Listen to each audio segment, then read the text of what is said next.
जय श्री कृष्ण मित्रों, केम छो मजामां? गई वखते आपणे मोस्ट टाइम बी प्रश्न आल्फा कणोना प्रकीर्णननो प्रयोग रुथरफोर्डनो प्रयोग आपणे शीखी गया हता। हवे आजे तमने एनाथी पण मोस्ट टाइम बी प्रश्न तरफ लई जाउं छुं। आना उपरथी नाना नाना एमसीक्यू एसक्यू कंई पण पूछी शके छे। तो खास समझो प्रश्न शुं कहे छे के परमाणुीय क्रमांक, न्यूक्लियन अने दळ क्रमांक विषे समजाવો। तो આપણે વારાફરતી દરેકને સમજાવી દઈએ। સૌથી પહેલા તમને સમજાવું છું પરમાણુ ક્રમાંક। સૌથી પહેલા આપણે શું લખીશું? પરમાણુ ક્રમાંક।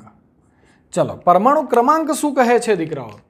પરમાણુ ક્રમાંકને જનરલી છે ને ઝેડ સ્વરૂપે દર્શાવાય। કોના સ્વરૂપે દર્શાવાય છે? ઝેડ। પરમાણુના કેન્દ્રમાં રહેલા, તો જોજો, પરમાણુના केन्द्रमा रहेला, हवे आपने खबर है केन्द्रनी अंदर कोण होय दीकराओ? प्रोटोन अने न्यूट्रॉन।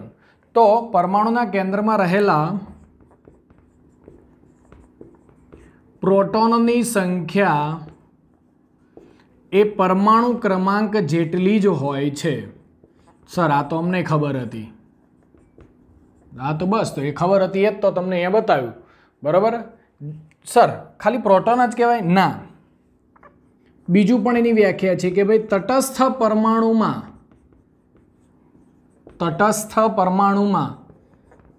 रहेला इलेक्ट्रॉननी संख्याने, तटस्थ परमाणुमां रहेला इलेक्ट्रॉननी संख्याने पण शुं कहेवामां आवे छे? संख्याने पण परमाणु क्रमांक अथवा तो संख्या पण परमाणु क्रमांक Z ना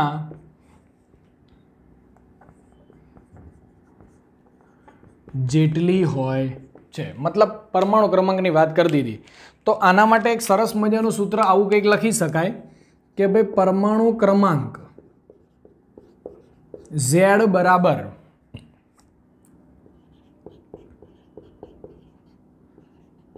प्रोटोननी संख्या बराबर तटस्थ परमाणुमां रहेला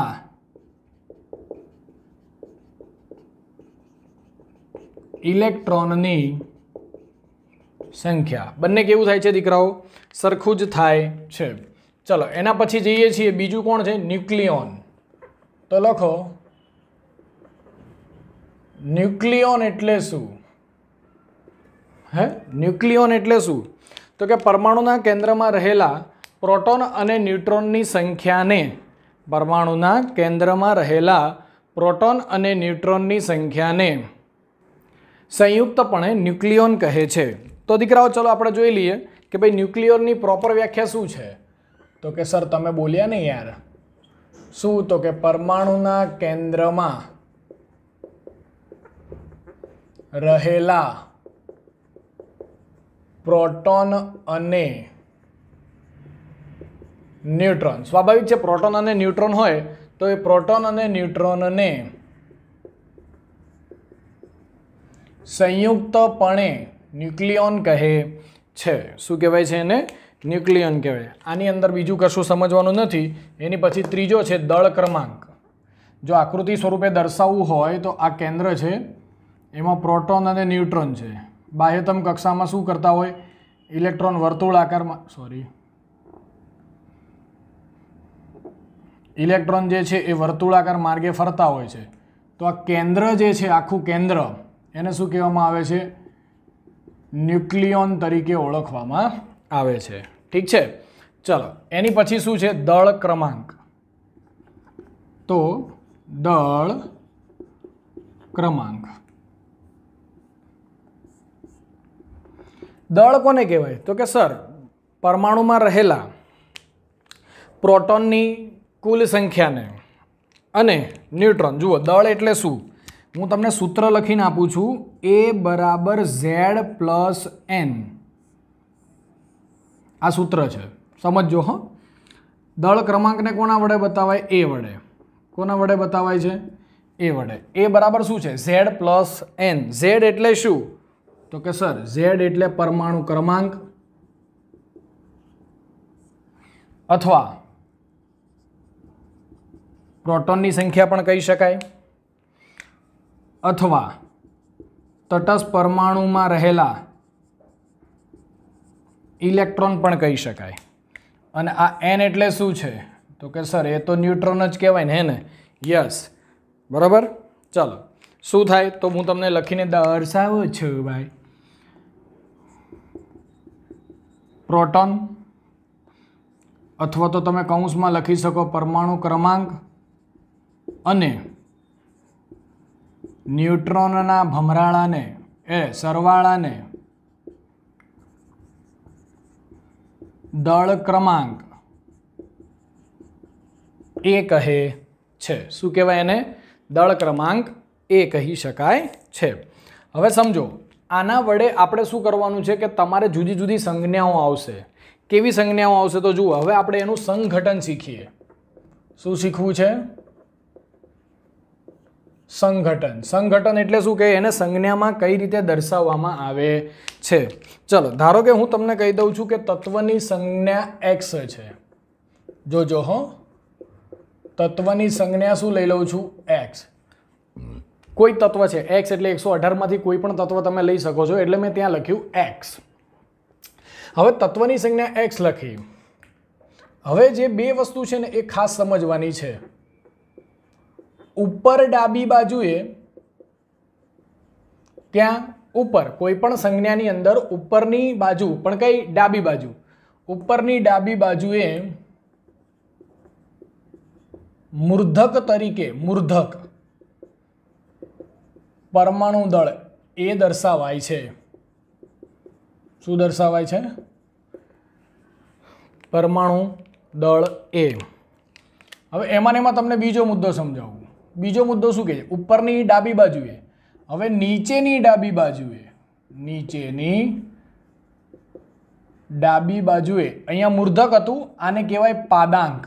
હે સર, કેવું લાગે? સારું, હવે કરવું તો પડશે. પાદાંક તરીકે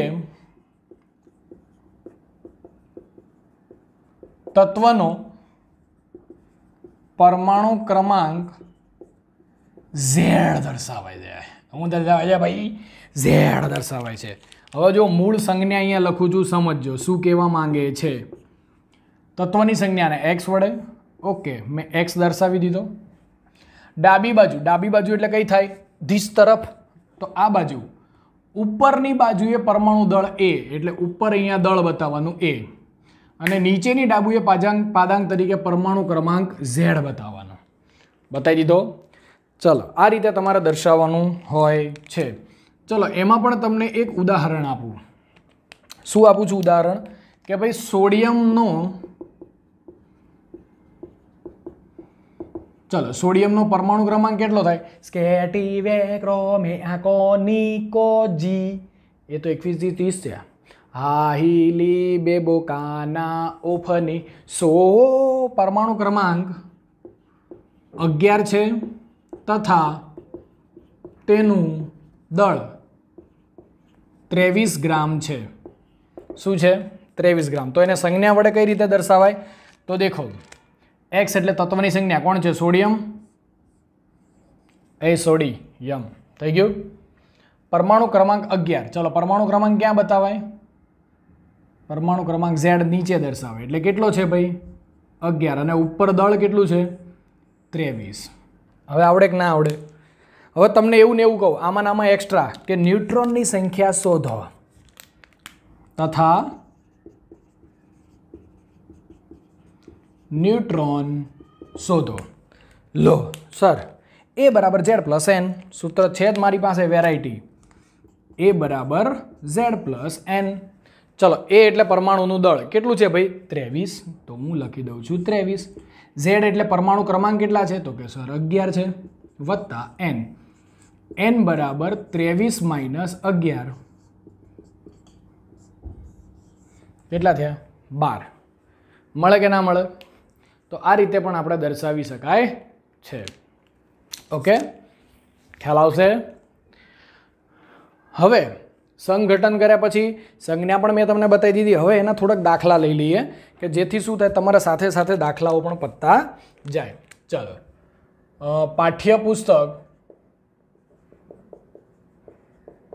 કોયડો નંબર 2.1. પાઠ્યપુસ્તકની અંદર કોયડો 2.1 શું કહે છે સમજજો.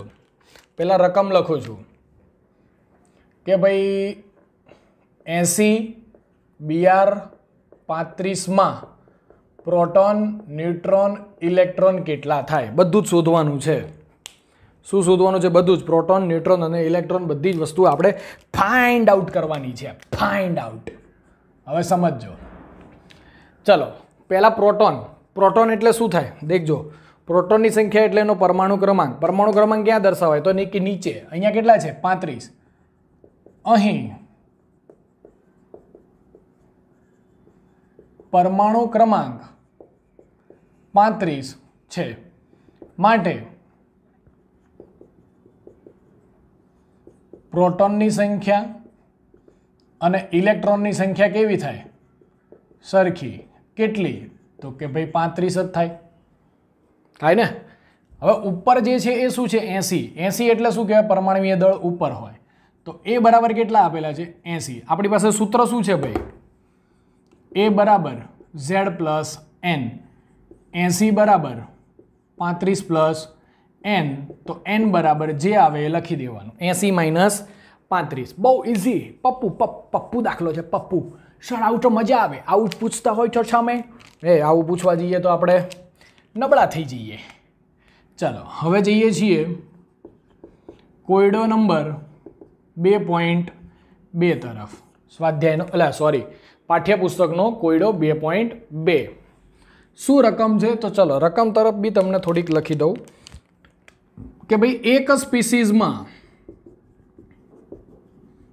હવે કોઈને એમ થાય સર સ્પીસીઝ એટલે શું? તો સ્પીસીઝ એટલે અણુ અથવા તો તે પરમાણુ અથવા તો કોઈ સંજ્ઞા કહી શકાય. ઇલેક્ટ્રોન, પ્રોટોન અને ન્યુટ્રોન. સ્પીસીઝમાં ઇલેક્ટ્રોન, પ્રોટોન અને ન્યુટ્રોન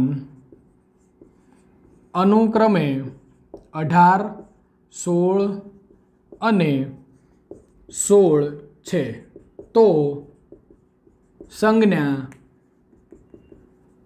શોધો. લો તારી કર લો વાત. એક સ્પીસીઝમાં ઇલેક્ટ્રોન, પ્રોટોન અને ન્યુટ્રોન અનુક્રમે 18, 16, 16 છે. ચાલો સૌથી પહેલાં આપણે ફોકસ કોના ઉપર કરવાનું? પ્રોટોન ઉપર. અથવા તો એક કામ કરવાનું, લિસ્ટ બનાવી દેવાનું. કોનું કોનું છે? ઇલેક્ટ્રોન, પ્રોટોન અને ન્યુટ્રોન. તો લખો ઇલેક્ટ્રોનની સંખ્યા બરાબર 18, પ્રોટોનની સંખ્યા બરાબર 16, ન્યુટ્રોનની સંખ્યા બરાબર, તો કે સર એ પણ 16 જ છે. સાચી વાત કે ખોટી વાત? હા. હવે તમને એક પ્રશ્ન થાય કે સર તમે જ્યારે અહીંયા ઉપર શીખવાડ્યું ત્યારે એવું કીધું પ્રોટોનની સંખ્યા બરાબર ઇલેક્ટ્રોનની સંખ્યા. તો અહીંયા પ્રોટોન અને ઇલેક્ટ્રોન તો અલગ અલગ છે. પણ સમજો આપણે શું કીધું હતું? અહીંયા જુઓ, કયો પરમાણુ? તટસ્થ પરમાણુ. તટસ્થ એટલે કેવો ગણાય ખબર છે? ખાલી સોડિયમ હોય તટસ્થ ગણાય. પણ સોડિયમ ઉપર ધારો કે હું તમને આવું કહું પ્લસ, તો આ તટસ્થ ગણાય નહીં. બરાબર? તટસ્થ એટલે મૂળ જ હોવો જોઈએ. તો આ મૂળ નથી, એનો મતલબ એવો થઈ ગયો. ચલો પ્રોટોનની સંખ્યા કેટલી છે? 16. તો આપણે લખવાનું પ્રોટોનની સંખ્યા 16. જવાનું પહેલાં પ્રોટોન પાસે જ. અહીં પ્રોટોનની સંખ્યા 16 હોવાથી આપેલ તત્વ કયું છે? હાહિલી બેબોકાના ઓફની 10 પૂરા. સોમે એ સી ફો સ થઈ ગયા 16. સોમે એ સી ફો સ. સ એટલે કોણ થાય? સલ્ફર. આપેલ તત્વ સલ્ફર છે. કેવી છે? સલ્ફર છે. હાય સર સલ્ફર છે. બરાબર બરાબર. ચલો હવે આપણી પાસે સંજ્ઞામાં બતાવવું હોય તો આ મળી ગયું 16. આ આપણી પાસે મળી ગયું સલ્ફર S. ઉપરનું નથી. તો ઉપરનું નથી તો સૂત્ર શું છે? ઉપર એટલે શું હોય? દળ. દળનું સૂત્ર શું છે? A બરાબર Z પ્લસ N. થાય કે નહીં? ચલો Z એટલે આપણે શું કીધું હતું? Z એટલે પરમાણુ ક્રમાંક પણ કહેવાય, પ્રોટોન પણ કહેવાય અને તટસ્થ પરમાણુમાં રહેલા ઇલેક્ટ્રોન પણ કહેવાય. અહીંયા તટસ્થ છે નહીં. તો સમજો પ્રોટોનની સંખ્યા કેટલી છે ભાઈ 16, ન્યુટ્રોન કેટલા છે ભાઈ 16, 16 16 32, ચલો દળ કેટલું આવી ગયું 32. સંજ્ઞા વડે બતાવી દઈએ આપણે. પણ જુઓ અહીંયા ઇલેક્ટ્રોનની સંખ્યા કેટલી છે 18, બે શું છે વધારે, તો એના વિશે પહેલાં લખવું પડશે. અહીં ઇલેક્ટ્રોનની સંખ્યા પ્રોટોન કરતાં 2 વધુ છે, તેથી તત્વ પર જમણી બાજુએ -2 વીજભાર દર્શાવવો પડે છે. હું બોલતો જાઉં છું, કોઈએ ન લખ્યું હોય ન દેખાતું હોય તો બાજુએ દર્શાવવો પડે છે. તો હવે જો હું સંજ્ઞા બતાવું છું, સમજી લેજો. સંજ્ઞા, ચલો સંજ્ઞામાં પહેલાં કોણ છે સલ્ફર, તો હું લખી દઈશ સલ્ફર. ચલો નીચે શું બતાવાય, નીચે પરમાણુ ક્રમાંક કેટલો, તો કે સર એ તો 16 છે. યસ. ઉપર શું બતાવાય દળ, તો દળ કેટલું આવ્યું, તો કે સર 32 આવ્યું. પણ ઇલેક્ટ્રોનની સંખ્યા કેટલી છે 18, 2 વધારે છે, 16 કરતાં 2 વધારે છે. વધારે હોય એટલે શું લખાય -2 લખાય છે. શું લખાય છે ઉપર -2 વીજભાર વડે દર્શાવાય છે. સર ધારો કે આપણે 18ની જગ્યાએ 14 હોય તો 14નો મતલબ શું થયો 2 ઓછા તો +2 બતાવાય. ખબર પડી? વધારે હોય તો -2, ઓછા હોય તો +2. એટલે આ રીતે એને દર્શાવવામાં આવે છે. ઠીક છે. ચલો હવે એક બીજો દાખલો તમને આપું એક્સ્ટ્રા. એમાં તમારે દળ શોધવાનું, પછી પરમાણુ ક્રમાંક Z શોધવાનો અને N શોધવાનો. 3 કેટલા થાય એ શોધવાના છે. ઠીક છે. ચલો પહેલો જ નંબર આપી દઉં 13 કાર્બન 6. કઈ રીતે લખાય હું તમને બતાવું છું એક જ વાર, ઓનલી વન ટાઈમ. ચલો એ બરાબર કેટલા થાય, તો કે સર એ બરાબર દળ ક્યાં હોય ઉપર, તો એ બરાબર 13. Z એટલે પરમાણુ ક્રમાંક કેટલા થાય, તો કે સર એ 6, નીચે આપેલું છે 6.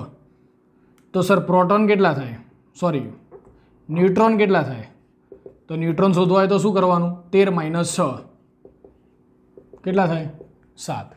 આવડે? બસ આટલી રીતે તમારે બતાવવાનું છે. પહેલો, બીજો 8 ઓક્સિજન 16 આ રીતે પણ બતાવી શકાય. 8 ઓક્સિજન 16, પછી 12 Mg લખ્યું છે મેગ્નેશિયમ 24. પછી ચોથું બતાવવું હોય તો 38 Sr 88, અને પાંચમું બતાવવું હોય તો 26 Fe 56.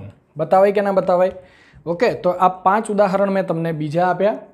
અને Fe છે ભાઈ, જો અમુક વસ્તુ ન દેખાય તો હું એટલે જ બોલતો જઉં છું Fe. અને એક્સ્ટ્રામાં તમારે સ્વાધ્યાયના, થોડી ઘાટી પેનથી લખું છું દેખજો,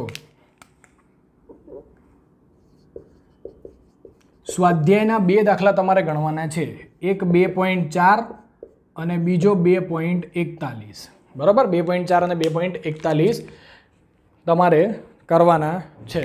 ફરીથી એક વખત પરમાણુ ક્રમાંક, ન્યુક્લિયો અને દળ ક્રમાંક. પરમાણુ ક્રમાંક Z કહેવાય, પ્રોટોનની સંખ્યા એના જેટલી જ હોય છે, અથવા તો બીજું તટસ્થ પરમાણુમાં રહેલા ઇલેક્ટ્રોનની સંખ્યાને પણ આપણે એ જ કહી શકીએ છીએ. મેં અહીંયા તટસ્થ સંજ્ઞા વડે બતાવી દીધું. ન્યુક્લિયોન એટલે કેન્દ્રની અંદર પ્રોટોન અને ન્યુટ્રોન રહેલા હોય છે, બંને સંયુક્તપણે શું કહીએ છીએ આપણે ન્યુક્લિયોન તરીકે ઓળખીએ છીએ.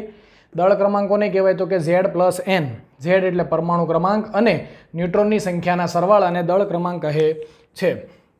સંઘટનમાં શું કરવાનું, તો કે કોઈ સંજ્ઞા x છે, નીચે જે બતાવો, જુઓ ડાબી બાજુ ઉપર એ બતાવ્યો એ શું કહેવાય, મૂર્ધક કહેવાય. યાદ રાખજો, ક્યારેક MCQમાં પૂછે મૂર્ધક અને નીચે હોય પાદાંક હોય. મૂર્ધક અને પાદાંક, પાદે Z X A. સંજ્ઞામાં બતાવી દીધી, એક દાખલો પણ તમને એક્સ્ટ્રા આપ્યો, ન્યુટ્રોન કઈ રીતે શું એ પણ સમજાવ્યું અને બીજા પાઠ્યપુસ્તકના પણ આપણે દાખલા ગણી દીધા છે. ઠીક છે, અહીંયા સુધી રાખીએ છીએ. Thank you. જય હિન્દ, જય ભારત.